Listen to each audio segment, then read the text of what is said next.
係嗰網友嗱，呢啲又係八卦嘢，但係咧就唔係香港嗰啲八卦嘢。我係想即係呢單嘢咧，幾年前我都講過，就係講呢個新加坡第一家族李氏王朝兄弟嘅恩怨情仇。哇，聽出嚟咧都好勁。嗱，我係詳細地拜讀過李光耀嘅回憶錄㗎嚇。我係拜讀過李光耀嘅回憶錄，睇過幾次嘅。咁但係咧，佢就係冇 cover 到佢啲仔嘅，呢個冇 cover 到佢啲仔嘅。李顯揚呢個係佢嘅第二仔。喂，點解我講呢單嘢呢？10月22號喺社交媒體，喂，根據1951年聯合國難民公約，佢英國獲得政治庇護，喺英國住5年。呢個李光耀嘅次子李顯龍嘅細佬，呢個曾經做過呢個新加坡最大嘅國企新加坡電信公司嘅主席，做過無數公職嘅人，走咗英國尋求政治庇護喎，好唔好笑啊？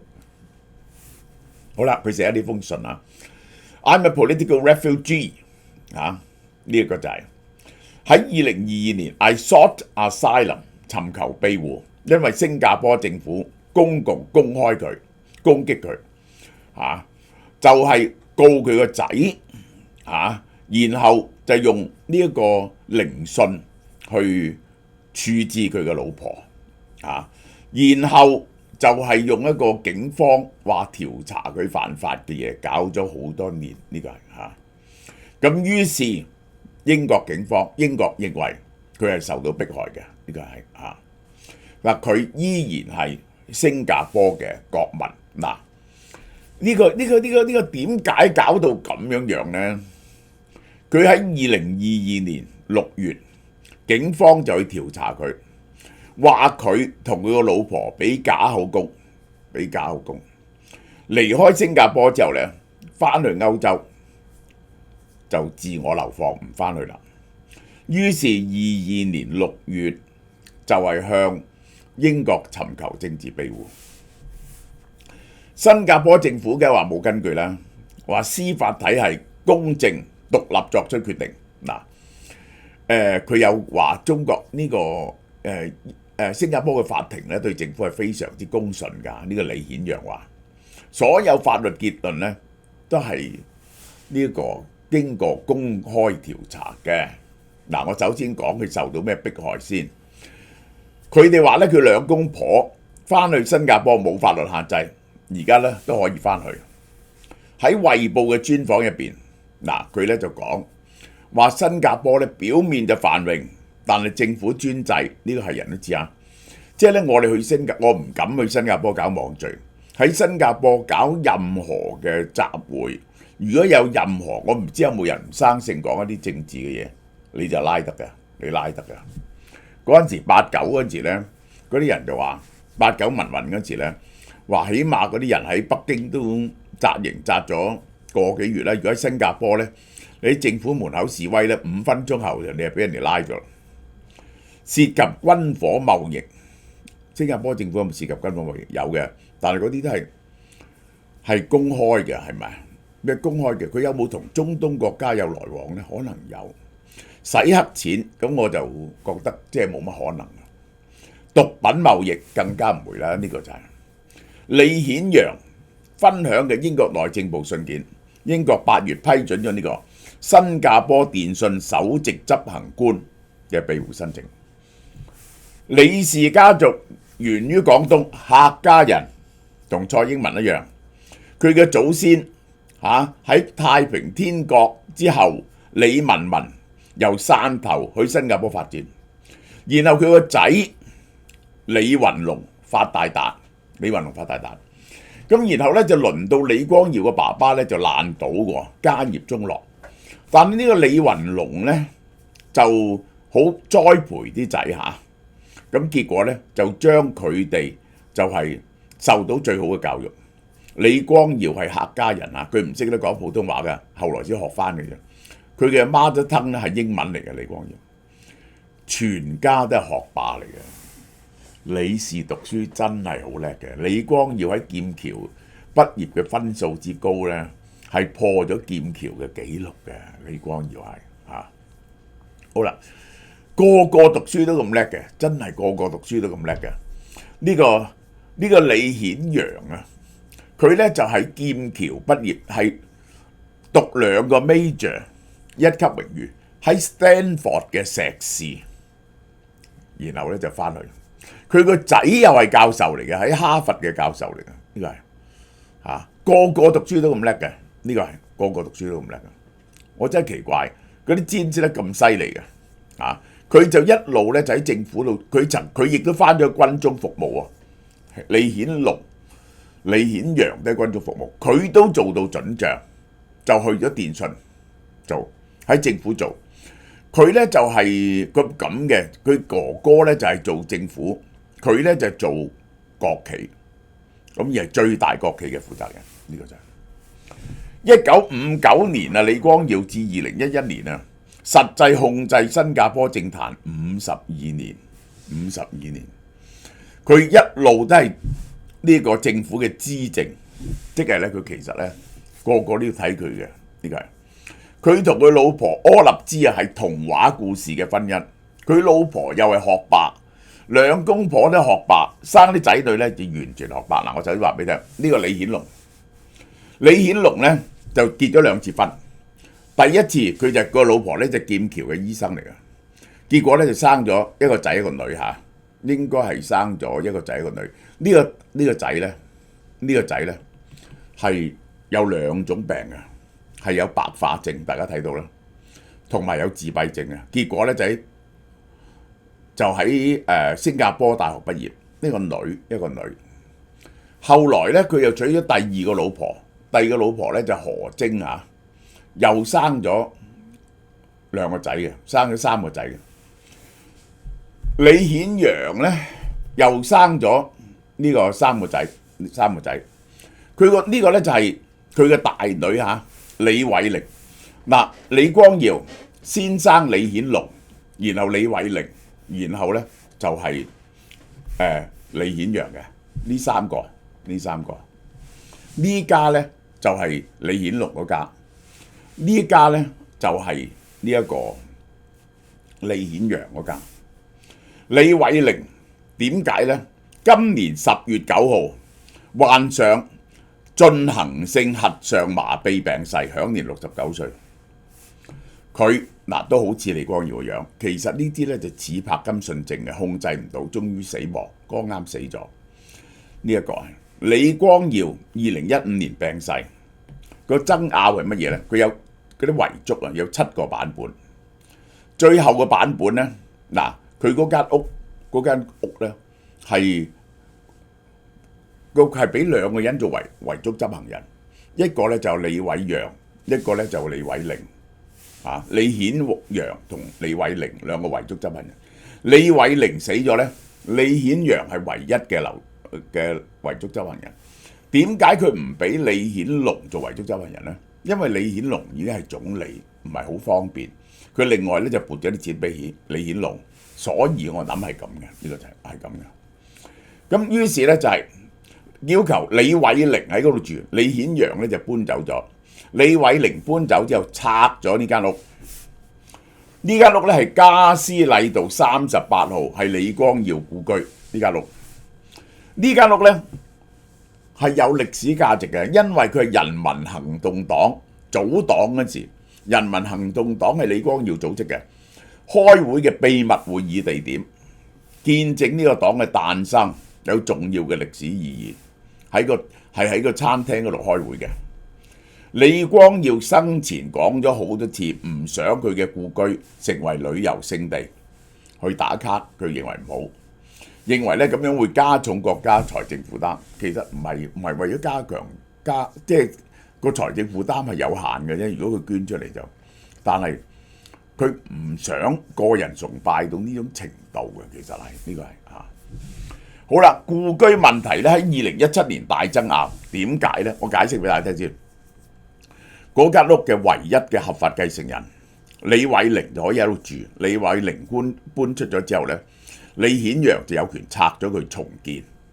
佢哋兩個就主張拆咗呢間屋重建。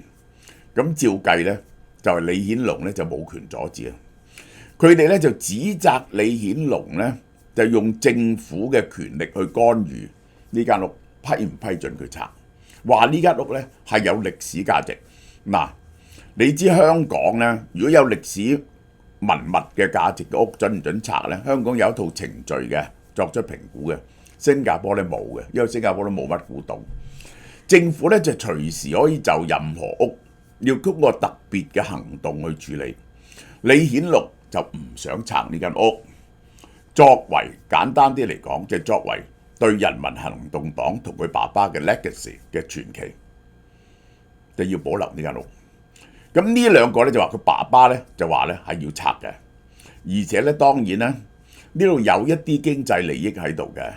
呢間屋呢，嗰笪地呢就好值錢，而且佢哋可能買埋鄰近嘅屋，如果重建呢，就可以賺到好多錢。三兄妹對李光耀嘅遺囑有不同解讀，李顯龍主張由政府決定點樣處理，李顯揚同李偉玲呢決定依照爸爸嘅遺願拆除。結果搞咗7年9年，政府整咗個委員會去研究，一路冇辦法裁決。李光耀過世之後，嗱呢間屋應該點呢？嗱，好舊嘅間屋，77% 嘅民意係好好嘅地點，願意支持跟李光耀嘅遺願拆除，有1700人聯署要求保留，呢個好明顯係執政黨動員嘅。時任副總理嘅張志賢表示，政府有責任評估歷史遺產嘅公共價值，有權力限制或者徵收建築物。佢係冇一個歷史文物嘅固定程序嘅，香港係有嘅。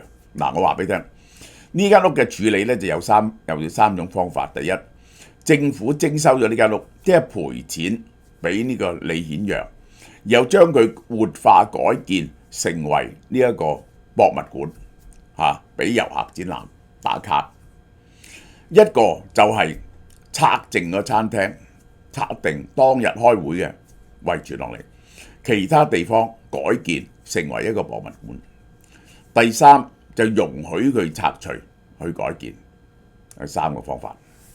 但係呢，結果呢，新加坡民眾多數主張拆除，咁而政府唔敢徵收，就棘咗喺度，令用個程序棘住。所以去到後來呢，呢個李顯揚呢就反咗面。新加坡律政處高級政務部長英蘭尼指責李顯揚兄妹急於拆除故居，係為咗想被列為國家古蹟前將地產釋出牟利。呢啲冇乜嘢好指責嘅。如果你哋覺得係呢個所謂嘅古蹟係8、90年前嘅嘢嚟嘅，呢個係8、90年前嘅嘢嚟嘅，呢一個係冇乜嘢歷史價值嘅。但係你覺得有價值有價值啦，呢啲嘢就係。三兄妹咧，2017年完全破裂。李顯揚同李偉玲喺 Facebook 發表6頁長文，李光耀嘅價值去咗邊度？鬧李顯龍。我諗李光耀在生嗰陣時咧，佢哋就唔敢嘅，係李光耀死咗，終於咧就爆發呢樣嘢。李顯揚同李偉玲指責李顯龍暗中安排政府成立一個秘密委員會，就係因此佢哋入紙要求拆樓嗰時咧，就棘住咗佢哋，係都唔批准。李偉玲喺社交媒體話李顯龍同個老婆何晶原形畢露，冇資格繼續領導新加坡。嗱，佢哋嘅恩怨情仇，我相信以李光耀嘅性格同埋柯立芝嘅性格，李光耀在生，佢兩兄弟絕對唔敢鬧交，絕對唔敢鬧交。李光耀死咗，長文中李顯龍濫用職權，意圖培植佢個仔李鴻毅從政，希望就繼續李氏王朝，所以咧就要保持呢個故宮，即係等於共產黨要保持毛澤東嘅遺像一樣。另外其實嘅恩怨情仇咧，其中一樣嘢就係咧咁嘅。其實李顯揚咧就係有意從政嘅，佢就俾個大佬撳住，其實就係佢咧就係大佬已經，佢亦都係喺新加坡軍中做到准將，而出嚟咧就做喺國企度做嘢，就做最大嘅呢一個新加坡最大嘅國企電信嘅行政總裁。照計咧，佢亦都可以，如果咁咧，佢可以做財政部長喎。跟住咧，佢就有權咧就做總理喎。但係李顯龍咧就撳住佢嘅。尤其是令佢非常唔高興嘅咧，就係2002年空降淡馬錫做控股總裁。呢個李顯龍嘅第二任妻子何晶，何晶係一個好犀利嘅人，佢變咗係新加坡電信嘅控股公司，係李顯揚嘅上司。李顯揚就好唔順，我為新加坡做咗咁耐嘢，我係李光耀個仔，你咁樣對我，於是2007年就辭咗職。但係咧，佢依然喺好多嘅做咗間航空公司嘅董事長，喺好多新加坡嘅公共事務上啊，呢一個就依然係有好重要嘅地位嘅。而佢覺得呢個佢點解喺政壇度一路出唔到頭，就係李顯龍撳住佢呢個就係。2020年2月嗱，新加坡律師公會紀律委員會裁定李顯龍個老婆林學芬呢個咧係個律師嚟嘅，佢話佢行為不當，因為佢係有利益衝突，而佢起草李光耀嘅第7份遺囑，而佢哋兩公婆就隱瞞呢個事實，即係話唔係佢起草嘅，其實係佢起草嘅。於是話佢律師行為失當，吊咗佢個牌，指李顯揚夫婦合謀喺16個小時誤導李光耀 ，mislead 咗李光耀簽署遺囑，公開車大炮，隱藏證據。嗱，呢個就係對佢嘅指控，話佢作假證。2023年調查李顯揚夫妻涉嫌喺司法程序中提供假口供，結果佢就離開咗新加坡。李顯龍咧上國會向國民道歉，話個細佬妹不顧家庭聲譽，將家庭糾紛公諸於世。呢個係李顯揚咧喺2024年2月咧，佢就係指證兩個部長啊租咗一啲政府嘅建築物同埋下令裝修，就行為不當。咁咧就嗰兩個你知佢哋新加坡咧就好中意用誹謗嚟到告人嘅，佢就兩個內閣部長咧就告佢，佢咧就冇出席，咁咧就缺席審判，要佢賠償40萬，即係200幾萬，佢就冇翻去。紐約時報曾經以國家危機形容呢個家族糾紛，質疑新加坡60年來一黨獨大。呢一個李顯揚個仔就喺哈佛做助理教授，咁佢咧又支持佢老豆嘅，話唔需要升理嘅，再繼續領導落去。2020年6月，李顯揚加入前國會議員陳清木成立嘅在野前進黨，同執政嘅人民行動黨公然對立。佢陳清木透露，佢喺呢個時候加入前進黨，因為疫情影響6月先至宣佈。其實李顯揚話人民行動黨已經迷失方向，而家嘅人民行動黨唔係佢爸爸嗰時嘅，其實佢哋爭奪爸爸嘅 legacy。佢形容前進後黨嘅候選人真實可靠、關懷他人、高尚品格同資歷，其實就係要同個哥哥作對。2023年，佢曾經考慮參加總統選舉嘅，呢個人唔係唔想做政治嘅，但係因為假口供案可能影響參選資格。選總統嘅人咧係要正直、有良好品質同埋聲譽嘅人，佢咧就係被調查有假口供案，所以就冇選。咁當然啦，而家咁老，佢已經68歲啦，佢咧就係唔會選，唔會再選噶啦。而家咧佢就係一路對佢嘅哥哥咧就懷恨在心。我一定要澄清咧，就係呢一個係佢哥哥嗰兩個仔咧，即係何晶嗰兩個仔咧，都係冇從事政治嘅，係對政治冇興趣。嗰兩個人係電腦工程師同埋 programmer 嚟嘅，佢哋咧就淨係做 IT 嘅啫，係唔中意露面嘅。所以話佢想栽培個仔咧，李顯龍咧就係假嘅。但係咧呢啲咁樣嘅兄弟情仇啊，即係咧我哋見得最明顯嘅咧就係呢一個一種情意中啊，呢個就係一種情意中，就係咧你見到啲金鷹咧一爭咗兩個蛋咧，大變一孵咗 BB 出嚟咧，嗰個大嘅咧一定將細嗰個推咗出巢，其實就爭奪父母嘅資源，呢個爭奪父母嘅資源。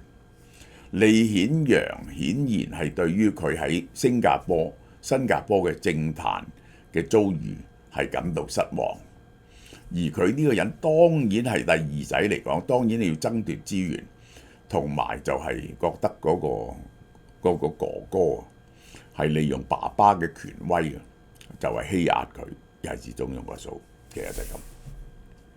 我哋呢間廠 From Bio 咧。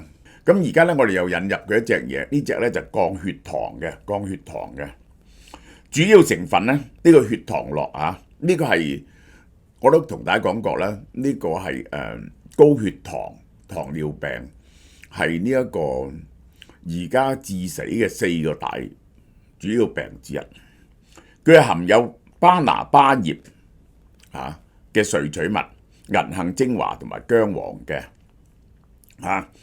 嗱，呢一個咧，因為咧我哋血糖嗰個高咧係同胰島素有關嘅，胰島素分泌異常。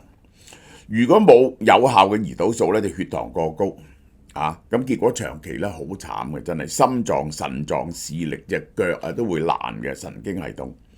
呢個巴拿巴葉嘅萃取物咧係千屈葉科嘅落葉大喬木，主要生喺菲律賓，當地人咧將個葉曬乾嚟食嘅。